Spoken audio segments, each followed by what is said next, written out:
Praise the Lord, hallelujah. नबी होशे का ग्रंथ अध्याय 13 पद संख्या 6। Book of Hosea chapter 13 verse 6।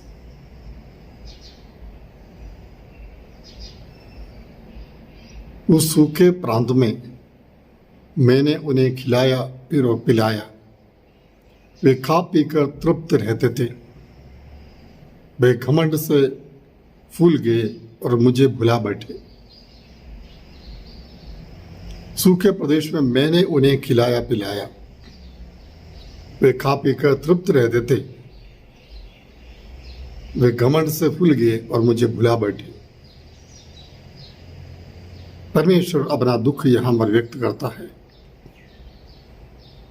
अक्सर कई मसीहों का जीवन इसी प्रकार है।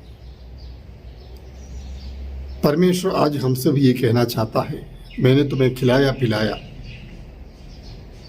तुम तृप्त हो गए, लेकिन आज तुम घमंड से फूल गए हो और मुझे भुला बैठे हो।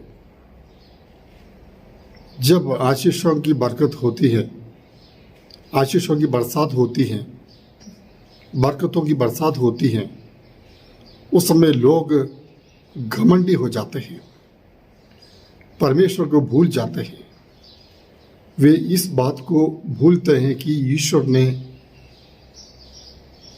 उन्हें आशीर्वाद दिया है, इसलिए उनके जीवन में ये सारी आशीषें हैं। कुछ लोग घमंडी होकर ये कहते हैं, मैंने मेहनत किया, मैंने परिश्रम किया, मैंने पसीना बहाया, मैंने रात दिन एक करके काम किया और ये सब कुछ बनाया कमाया। उस समय परमेश्वर को जो सम्मान देना चाहिए, आदर देना चाहिए, वह नहीं दे पाता है। अनेक लोग इस प्रकार के पाप में गिरते हैं।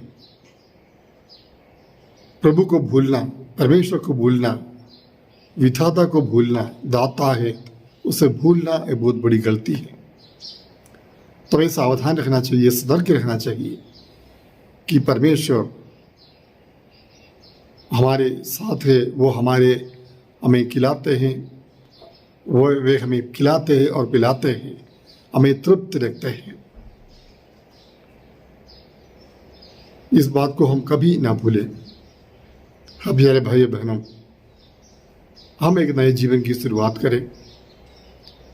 परमेश्वर हमारे जीवन को देखकर ये ना कहे कि ये घमंड से फूल गया है और मुझे भुला बैठा है। हम परमेश्वर के अधीन रहें। खिलाने वाला, पिलाने वाला सूखे प्रदेश में, जब हमारे तंगहाली के दिनों में, परेशानी के दिनों में, मुसीबतों के दिनों में हमारी सहायता करने वाला, हमारी मदद करने वाला, हमें खिलाने वाला, पिलाने वाला उस परमेश्वर को हम कभी ना भूलें, उनके अधीन रहें। आमीन। हम प्रार्थना करें। धन्यवाद परमेश्वर आज के इस वचन के लिए। हम अक्सर घमंडी हो जाते हैं प्रभु और आपको भूल बैठते हैं। हमें क्षमा कीजिए प्रभु, क्योंकि आप ही हमें खिलाते हैं, पिलाते हैं। इस सच्चाई को कभी ना भूले प्रभु। आमीन। सर्वशक्तिमान ईश्वर पिता और पुत्र और पवित्र आत्मा आपको आशीर्वाद प्रदान करे। आमीन।